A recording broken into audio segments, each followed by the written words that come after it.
কথাটা কার? জোরে কোন কথাটা কার? বেনামাজি যখন কবর করা হবে, বেনামাজির কবরে দুইজন ফেরেশতা আসবে, এসে বলবে মার রব্বু, তোমার প্রভুকে? বেনামাজি বলবে প্রভু? রব মানে তো আমি বুঝি না, আল্লাহ কারে কয় আমি তো জানি না। কারণ আজীবন সে রবের সামনে সিজদা করে নাই, চিল্লা এখন ঠিক কিনা? মাজার পূজারী যে হবে সেও কিন্তু আল্লাহর সামনে উত্তর দিতে পারবে না, চিল্লা এখন ঠিক কিনা? মাজার পূজারী আসনা নাই? মাজারের সামনে সিজদা এরকম লোক আসনা নাই? উত্তর করতে পারবে না। প্রথম প্রশ্ন বেঁধে যাবে।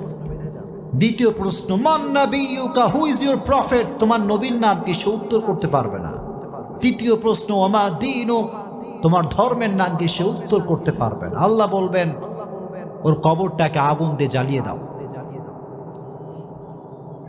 কবরটাকে ছাড়